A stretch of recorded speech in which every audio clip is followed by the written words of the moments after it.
This is the inside of the Auto Trail 2021 Expedition 66. If we firstly come to the main control panel just here, you'll see at the moment it's letting us know that we'll be using the leisure battery, displays the time, the version of the software and who makes the control panel. If we now press the 12-volt on button just here, we will now fire the system up. Underneath 12-volt on and off, we then have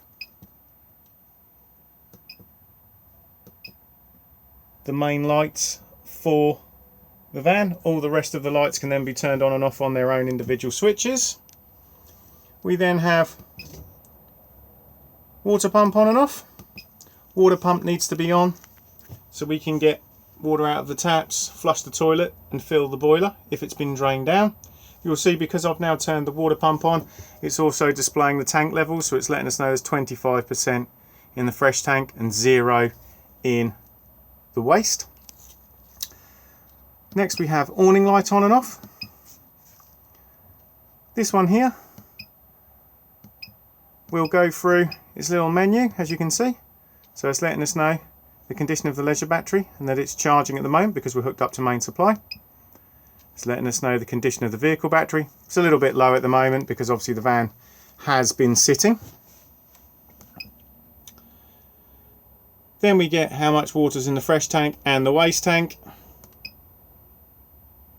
We can change between the batteries just by arrowing here. Whichever battery you've selected here is also the battery that's being charged by the main supply. So if I leave it onto this one now, as you saw, the vehicle battery was a little bit low, it will then charge it up. Clock set. And then back to the beginning again. Beside this main control panel, we then have the whale controls for the heating and the hot water. So if we firstly start off with this one just here, you'll see that it's motion sensitive, so as soon as I wave my hand in front of it, it will illuminate. This one here is for your heating. At the moment nothing is on because we haven't selected a power source, but we can press the plus and the minus buttons so we can select what heat we want. The first one here is frost protection.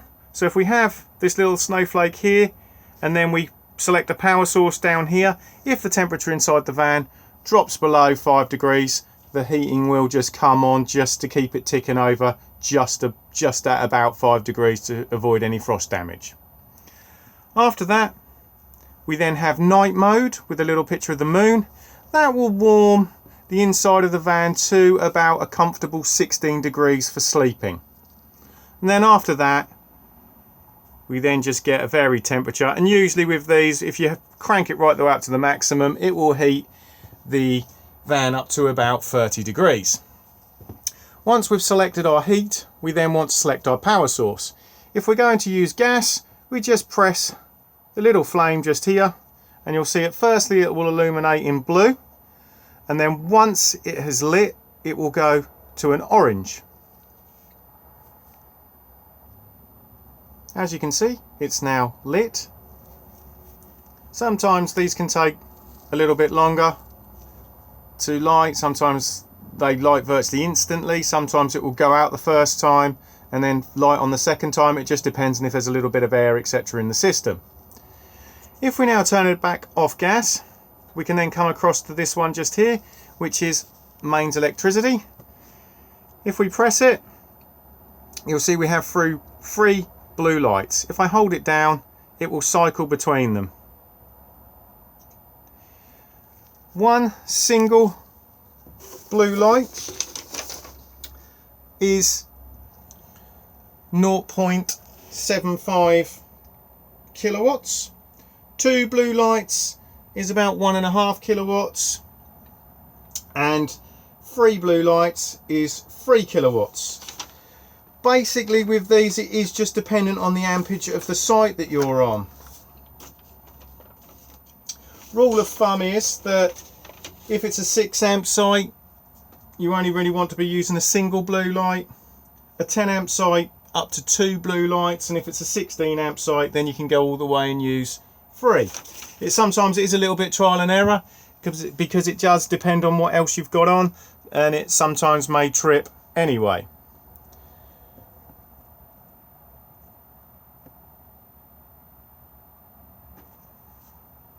But as I'm using the electric here and we're up to about 16 amps here, this will happily run on 3. If there's a problem in any shape or form, you will get a little red exclamation mark up here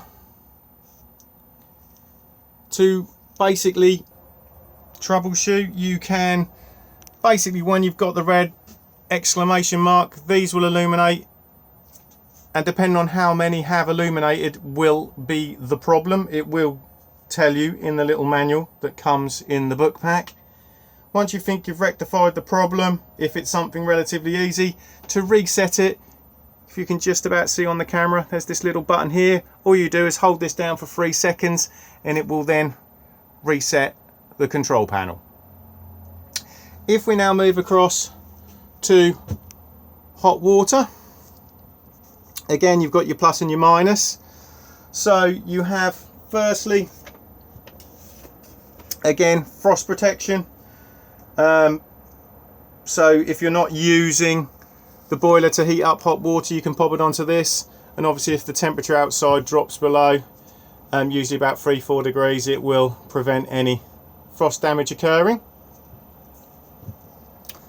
After that, you then have this little picture of a leaf, which is eco mode, which will give you a water temperature of about 55 degrees. And then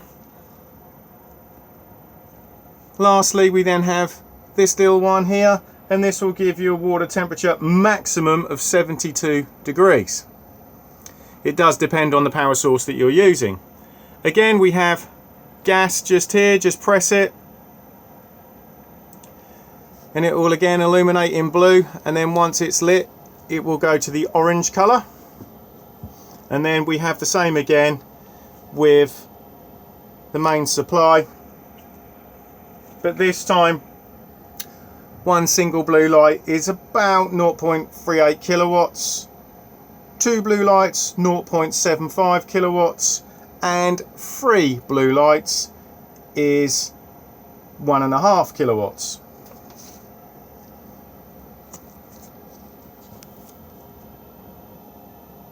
As you can see, it's now lit, and exactly the same again. If there's a problem, you will get a red exclamation mark, and you can then see, depending on how many of these have illuminated, what the problem is in the manual. And to reset it, hold the button down just here. Next we have the fridge. So fairly standard 3-way fridge, off at the moment. If we turn here to the little 2-pin plug, that's main supply. After that we have 12-volt maintain to keep the fridge cold when we're on the move. And then lastly we have gas. If we are going to use the fridge on gas, to light it, we need to come across to the temperature control and the igniter. What we're then wanting is this line here to drift out of the white into the green. Hold in the temperature control and then push the igniter.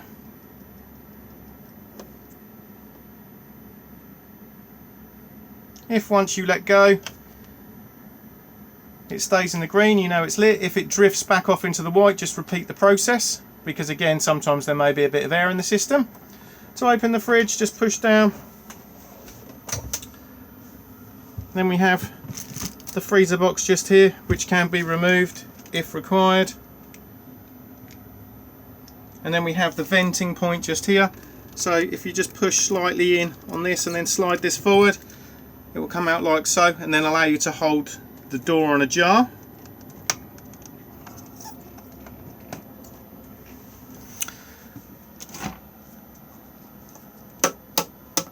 Above the fridge we have the wardrobe. So in here we have the leg for the table, which would then drop into the hole in the floor down there. Also in here we have a fire extinguisher. Tucked behind the driver's seat, just down here, you will find a few 12-volt fuses. They are labelled up and are mainly stuff on the outside of the van, like marker lights, etc. You'll find the tabletop just there.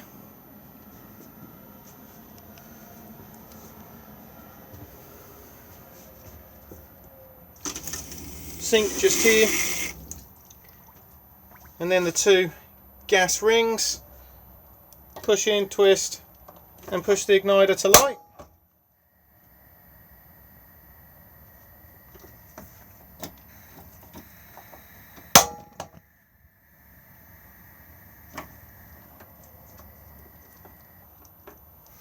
Beneath this we then have the oven and the grill.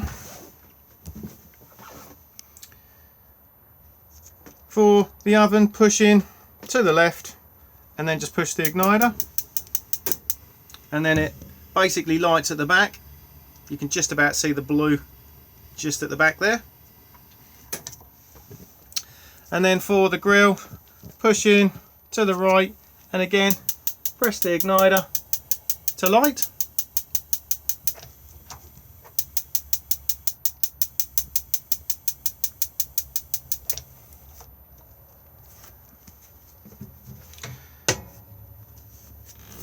In this cupboard here you will find the isolator switch just there for the boiler on main supply. Obviously if this is turned off, the main control panel for the boiler will not work and you will get a red exclamation mark until you turn it back on again. And then tucked right at the back there is also the water pump.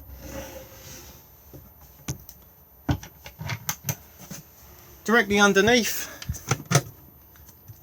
the oven you'll find, tucked at the back there, all the gas isolation taps for all of the appliances.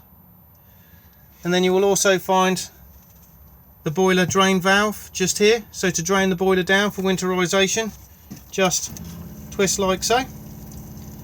To refill it, twist back like so, fill up the fresh water tank, turn the water pump on, and it will begin to prime the system back up again.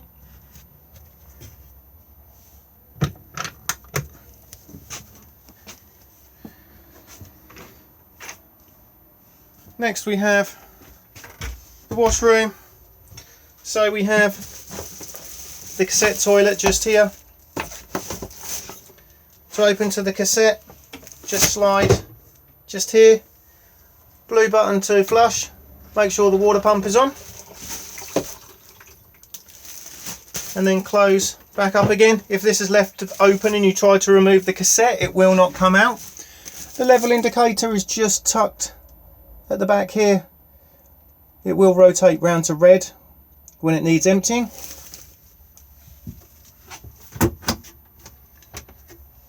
Basin just here.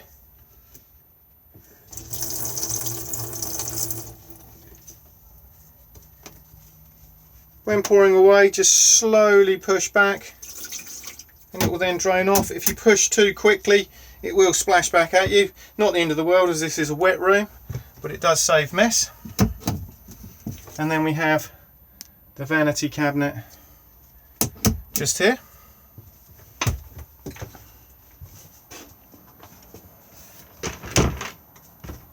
As we now move to the rear of the van, underneath this bench seat here is literally just storage.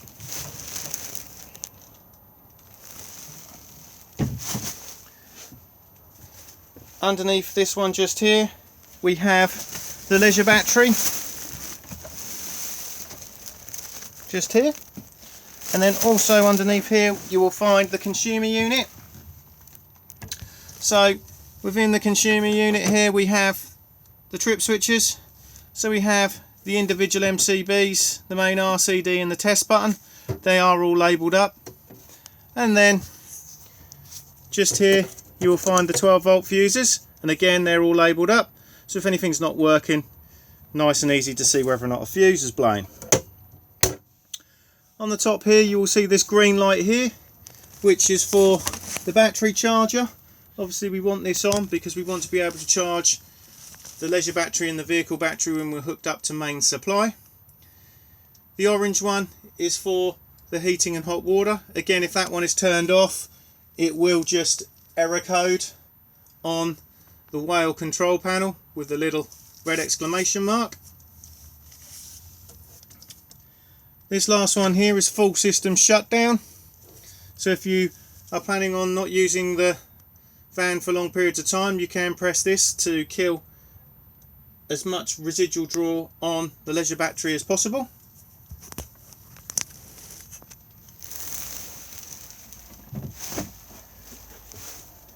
With this van we can either have two good sized single beds, or we can have a very large double. If you are going to use the double, you need to get these two bars that are hidden underneath the seat just here. These bars then drop in to these points just here.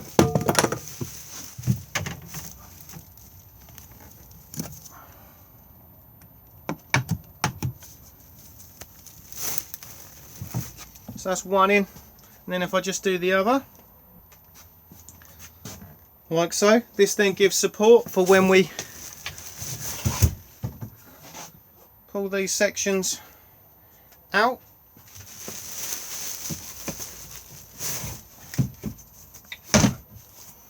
And then it's just a matter of dropping the cushions in